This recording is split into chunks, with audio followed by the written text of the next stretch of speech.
Hello my dear friends, welcome back to another Star Wars video. It is I coming at you once again, your favourite galactic hostess, Star Wars Meg. And today we're going to be circling back to the trailer for Andor Season 2. I was actually meant to do this video yesterday, but as you guys know, we had the breaking news, Kathleen Kennedy might be leaving Lucasfilm. I highly recommend you check out my full breakdown of that. But today we're talking about something less dramatic. We're talking about in-universe Star Wars content. The trailer for Andor Season 2 certainly got the hype train going. The most controversial aspect of it was of course the choice of music, but today I want to focus on a couple of things I think a lot of fans missed. There are a couple of frames which have been scrutinized to death, and some fan confusion as to locations and what those shots are showing us. While we won't know for certain until the show drops, I want to give you my 2 cents. Let's begin with this.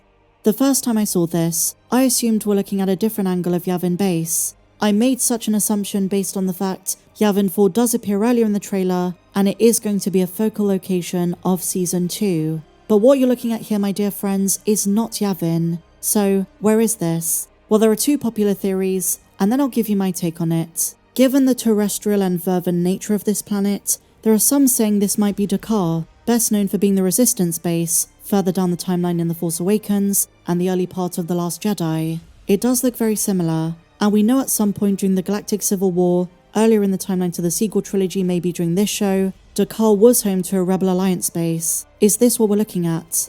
It is a possibility, but I don't think so. Take a close look at the patterns of the X-Wings. Distinctive black and white. This is Saw Gerrera's guerrilla faction, his partisans. And they seem to have murdered maybe a traitor, maybe a rebel mechanic, maybe a rebel of a different faction. But because this is Saw Gerrera's crew, I reckon the planet we're looking at is Segra Milo, the barren outer rim planet from Season 1, the home of Saw Gerrera's partisans. According to the official Star Wars encyclopedia, Saw Gerrera used the planet as a starfighter launch base, and so this is just a different angle of the same location from the first season. As amazing as it would be to see Dakar, I just don't think this is the Ilenium system. I think this is Segra Milo. If for whatever reason Saw Gerrera's crew was using Dakar as a base, it gives them a strange legacy for the Resistance further down the line. We know Saw is going to die in Rogue One. We know he doesn't live to see the New Republic, and then the Resistance. But it's ironic. Fans have been saying for years, both the New Republic and then Leia's offshoot, when word gets out that she is Vader's daughter, the Resistance, really could have used the aggressive tactics of Saw to survive. There was originally a concept to have some of those partisans survive post-Episode 6, and could you imagine Saw's crew taking out Imperial remnants or First Order stormtroopers? The New Republic era and the sequel trilogy would have been so different. Nonetheless, another important detail to note, in between the 2 X-Wings, we see an Aurore-Class freighter, a class of ship that we saw in the Clone Wars series, regularly used by the Zygerrians. And the reason this is so important is that in the first season, Saw was struggling to acquire material and funding and needed convincing to work on operations with other disparate rebel cells. He didn't like collaboration. All of them lost! So it appears as though by the time we meet him in Season 2, the partisan front is going to be much more readily established, and presumably at this stage, it's going to distance itself from Mon Mothma's Rebel Alliance. And I want to know how Luthen fits into all of this, because I reckon this season is going to be the 3 faces of rebellion: Luthen, Saw, and Mon, all desperate, all under pressure. And did you notice Luthen in the trailer looks very different compared to his more composed, stoic look in Season 1? He looks blimming terrified. Does he mess up? I've kind of already dabbled on this subject, but I can't help but feel as though there is something that goes wrong that ends up destroying the Axis cell.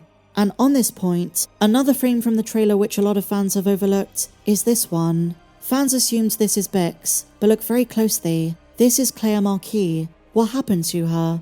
She looks so much more disheveled. She's shaking Cassian. Is Luthen compromised by the time this episode takes place? There is a sense of desperation and rage in the air. Considering Kleya looks very upset and absolutely furious to see Cassian, it is evident something's gone horribly wrong. Okay, we need to talk about these guys. Not quite soldiers, not quite stormtroopers. What are they? Again with this show, there are so many canon additions, so I don't want to say anything too definitive or over speculate, but my guess is this is the canon version of Navy Commandos, Imperial Navy Commandos, like from The Force Unleashed, but with no helmets. It's fascinating to see a mishmash of different army gear.